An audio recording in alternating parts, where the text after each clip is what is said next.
Halo guys, assalamualaikum warahmatullahi wabarakatuh. Welcome back to my YouTube channel. Selamat datang di channel Wardah Nafisa. Oke, kali ini aku udah mulai masuk kerja. Ini udah hari ketiga aku kerja. Dan sekarang nih aku lagi ngerjain beberapa laporan, tapi udah hampir selesai. Oke, jadi aku mau sedikit cerita karena ada pertanyaan dari subscriber. Dia nge-DM aku tanya gimana ceritanya waktu aku lahiran dan kenapa jahitannya sampai dibilang ada 50 jahitan guys. Oke, kita mulai ceritanya ya.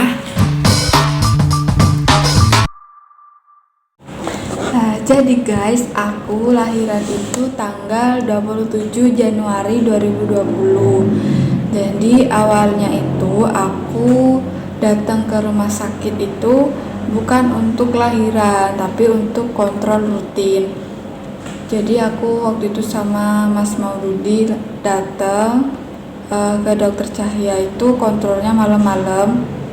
Dan waktu itu kita juga sempet beli-beli buat kayak vitamin hamil, karena waktu itu kiranya masih bisa diundur, jadi kebetulan vitaminnya habis jadi mau beli. Nah juga kita mampir ke rumahnya ibuku.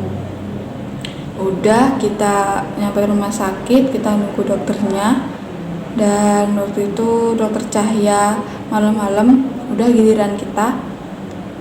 Setelah diperiksa sama dokter Cahya, karena waktu itu usia kehamilan aku udah 40 minggu lebih, 41 minggu ya, hampir kurang 1 hari itu 41 minggu.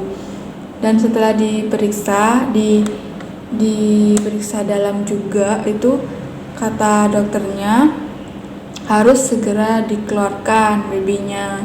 Dan waktu itu aku dikasih pilihan sih, mau sesar atau diinduksi guys, karena problemnya air ketubanya itu udah keruh gitu. Jadi aku harus cepat untuk bersalin, cepat untuk kelahirin gitu lah.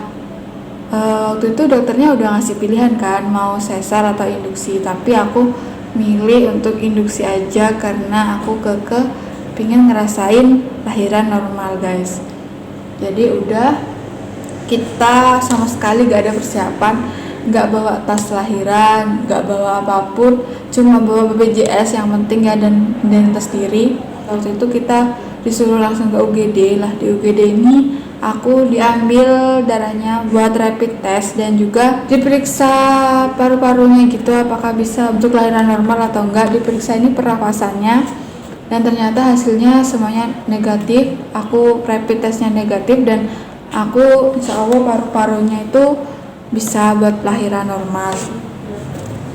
Akhirnya setelah nyampe UGD itu aku langsung menuju rawat inap ya, karena waktu itu aku harus nginap karena itu malam. Jadi aku masuk rumah sakit itu langsung ke rawat inapnya itu. Di rawat inap ini aku pakai BPJS guys, jadi penting ya kita itu harus sebisa mungkin punya asuransi, karena kalau nggak pakai asuransi itu biayanya ya lumayan besar. Jadi alhamdulillahnya aku punya BPJS, jadi semua lahiranku ini tercover sama BPJS.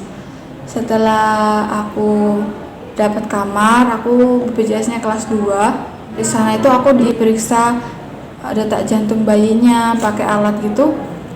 Terus sudah gitu, setelah diperiksa detak jantung bayinya, sudah dipastikan detak jantungnya bagus dan kondisi aku juga fit, juga mampu untuk diinduksi. Karena perlu kalian tahu, proses induksi itu sangat lama, dan waktu itu aku gak nyangka bakalan selama itu gitu guys. Setelah aku diperiksa, aku masuk ke sebuah ruangan. Aku awalnya gak tahu kalau itu ruang bersalin ya, jadi aku kayak apa ini. Setelah dimasukkan ke ruang bersalin tuh rasanya kayak aneh gitu, ada di dunia lain. Udah aku tidur di ruang bersalin itu dan aku diinfus. Setelah itu mulailah dikasih kayak obatnya buat merangsang persalinan itu. Kalau obat induksinya itu udah dimasukkan, waktu itu aku inget jam 2 dini hari aku mulai dimasukkan induksinya itu. Aku ngerasanya nggak ada rasa apa-apa guys waktu awal dikasih obat itu. Obatnya itu aku dikasihkan lewat infus, cairan infus yang awal itu. Waktu dikasih obat itu nggak langsung pembukaan, jadi jam 7 sampai jam 8 itu aku baru pembukaan 2. Jadi waktu itu dokter Cahya itu meriksa aku, diperiksa dalam, dan aku udah pembukaan 2. Nah, aku mikirnya, oh udah pembukaan 2 nih, berarti katanya orang sih cepet gitu ya, kalau proses bersalin tuh cepet. Oh mungkin nanti malam atau nanti sore lah keluar bayinya. Terus kata ibuku, enggak, sore nih, ibu yakin sore gitu. Jadi aku kayak yang, oh iya bentar lagi nih gitu. Dan itu rasanya diduksi itu rasanya sakitnya wow luar biasa guys, enak sekali sakitnya, itu sakit banget induksi itu. Dan itu gak ada jedanya. Kalau lahiran normal kan ada jedanya katanya ya. Jadi kalau induksi itu bener-bener sakitnya terus menerus.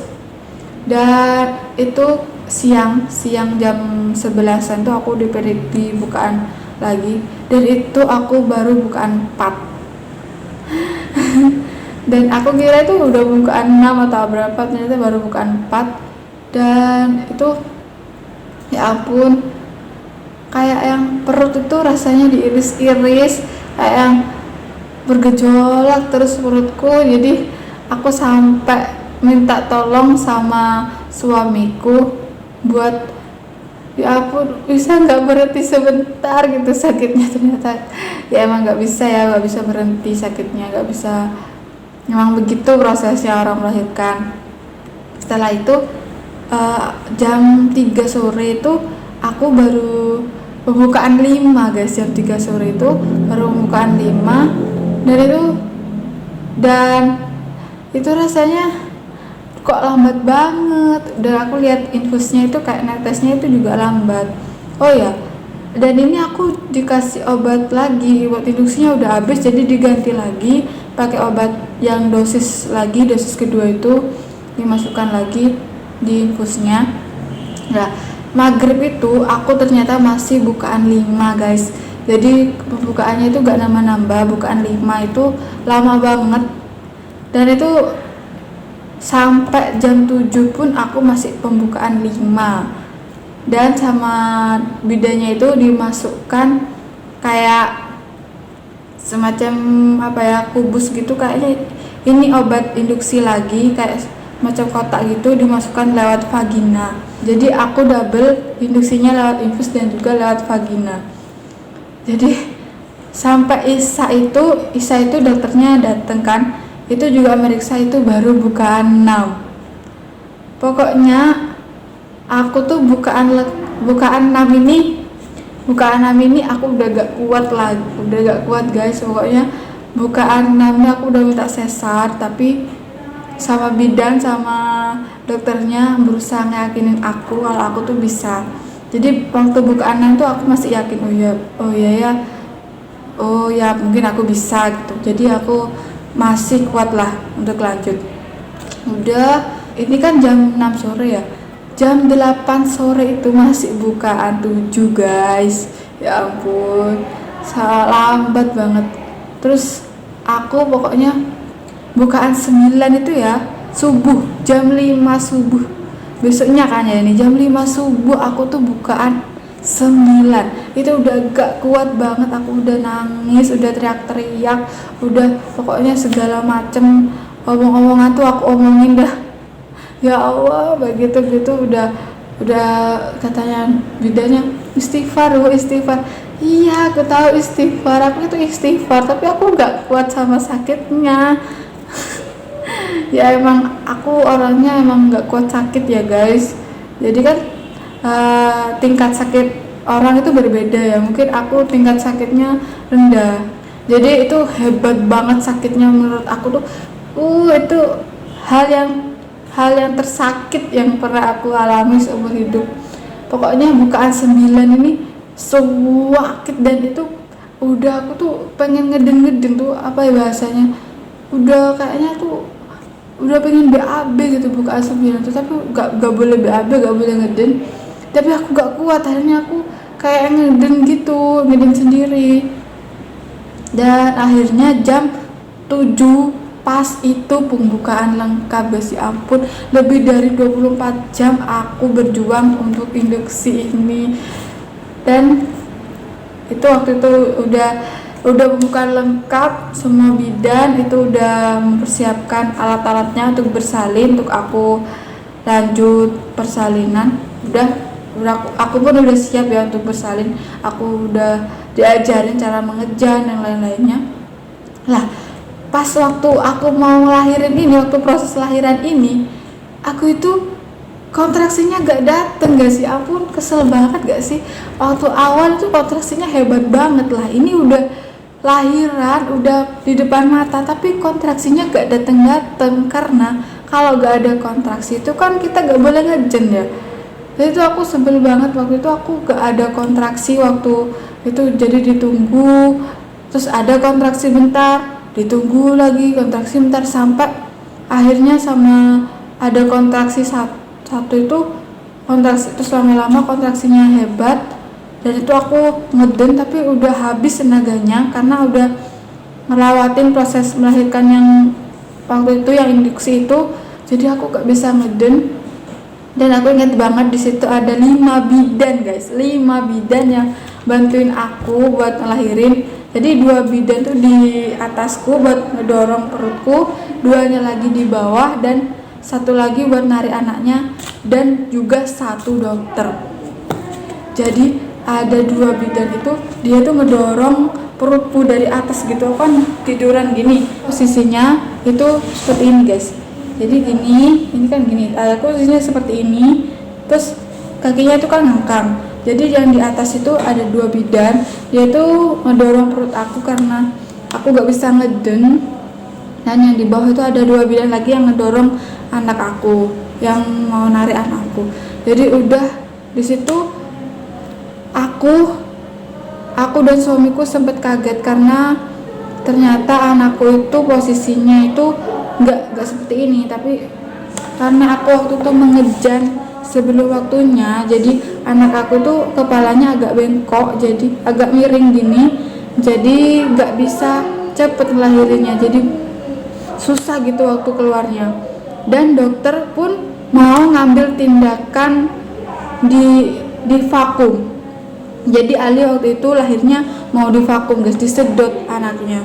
Nah, terus aku langsung kaget tuh, awal apa ini, semoga gak sampai di vakum. Udah, ini suamiku itu udah tanda tangan vakum. Akhirnya aku ngumpulin tenaga sekuat mungkin, akhirnya aku ngedorong, udah ngeden, akhirnya Ali keluar tanpa di vakum. Tapi yang bikin aku sedih waktu itu, Ali keluar tapi nggak nangis, guys, dan juga nggak bergerak, wajahnya pucat banget kata suamiku, karena suamiku yang lihat dia sampai nangis waktu itu. Rasanya tuh kayak dunia runtuh ngeliat anak kayak gitu ya. Ali gak bisa bergerak, sama dokternya itu dimasukin gitu alat di sininya, di tenggorokannya. Akhirnya Ali nangis, alhamdulillah Ali bisa nangis, dan juga cepet-cepet dibawa di ruang NICU, guys, di ruang perawatan bayi. Jadi guys, sekarang aku mau jawab kenapa aku lahirannya bisa sampai 50 jahitan. Aku sebenarnya kurang tahu ya, itu emang bener 50 jahitan atau bidannya ini cuman bercanda doang. Tapi aku emang ngerasa waktu aku dijahit itu lama banget, sampai hampir, pokoknya lama banget, guys. Itu aku sampai tanya, "Mbak, sudah selesai?"